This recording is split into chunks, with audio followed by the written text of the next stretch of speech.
The grotto was an immense apartment. Along its granite floor ran our faithful stream. At this distance from its spring the water was scarcely tepid, and we drank of it with pleasure.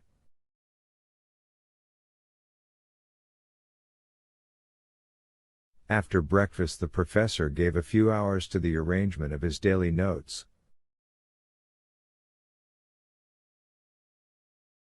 First, said he, I will make a calculation to ascertain our exact position.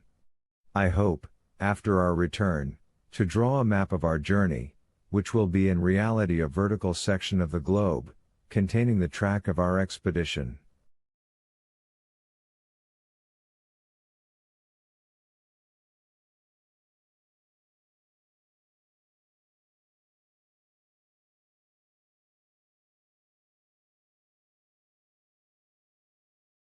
That will be curious, uncle, but are your observations sufficiently accurate to enable you to do this correctly?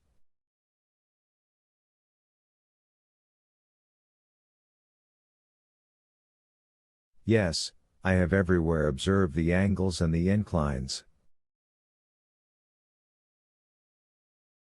I am sure there is no error. Let us see where we are now. Take your compass, and note the direction.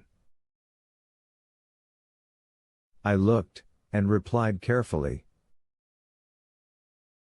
Southeast by east. Well, answered the professor, after a rapid calculation, I infer that we have gone 85 leagues since we started.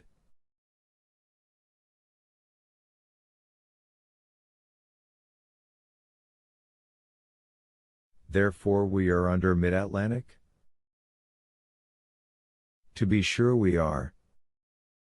And perhaps at this very moment there is a storm above, and ships over our heads are being rudely tossed by the tempest.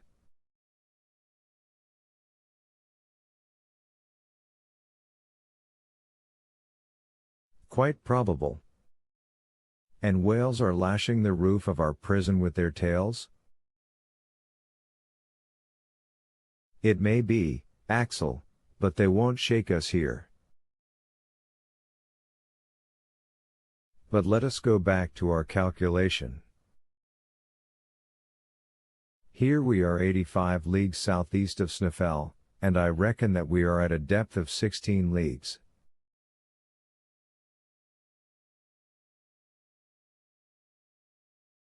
"16 leagues?" I cried. No doubt. Why, this is the very limit assigned by science to the thickness of the crust of the earth.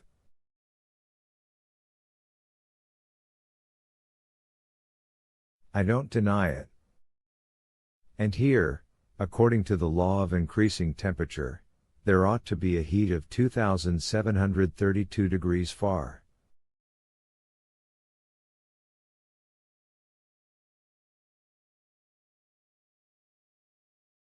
So there should, my lad. And all this solid granite ought to be running in fusion. You see that it is not so, and that, as so often happens, facts come to overthrow theories.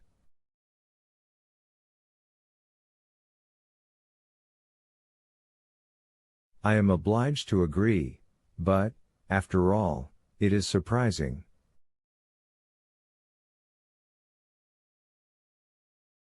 What does the thermometer say? 27.6, 82 degrees Fahr. Therefore the savants are wrong by 2705 degrees, and the proportional increase is a mistake.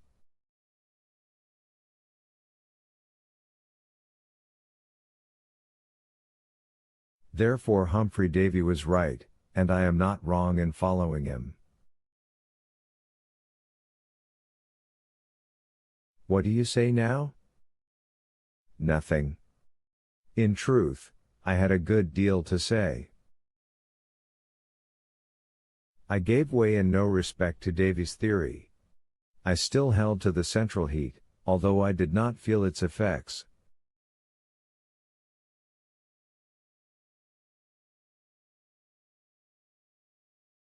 I preferred to admit in truth, that this chimney of an extinct volcano, lined with lavas, which are non-conductors of heat, did not suffer the heat to pass through its walls.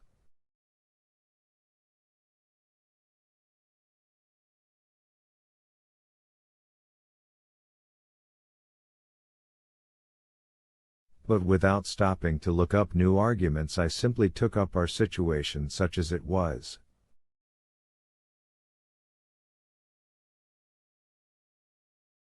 Well, admitting all your calculations to be quite correct, you must allow me to draw one rigid result therefrom.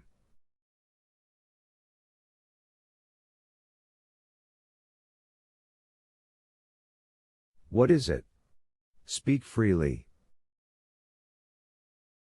At the latitude of Iceland, where we now are, the radius of the Earth, the distance from the center to the surface is about 1,583 leagues, let us say in round numbers 1,600 leagues, or 4,800 miles.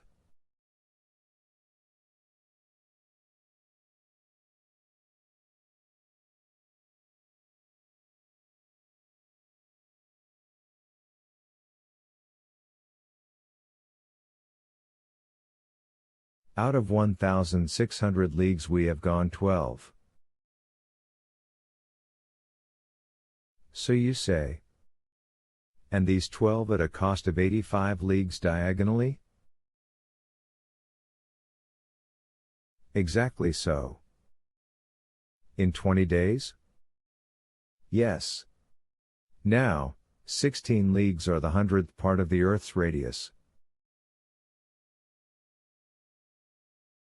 At this rate we shall be 2,000 days, or nearly 5 years and a half, in getting to the center.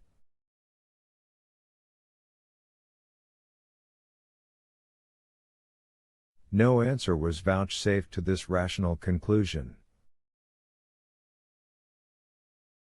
Without reckoning, too, that if a vertical depth of 16 leagues can be attained only by a diagonal descent of 84, it follows that we must go 8,000 miles in a southeasterly direction, so that we shall emerge from some point in the Earth's circumference instead of getting to the center.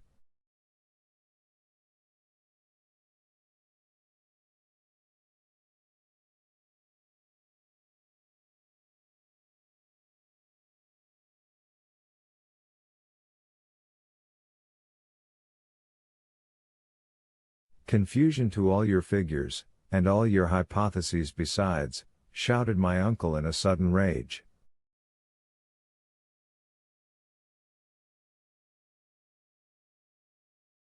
What is the basis of them all? How do you know that this passage does not run straight to our destination? Besides, there is a precedent. What one man has done, another may do. I hope so, but, still, I may be permitted.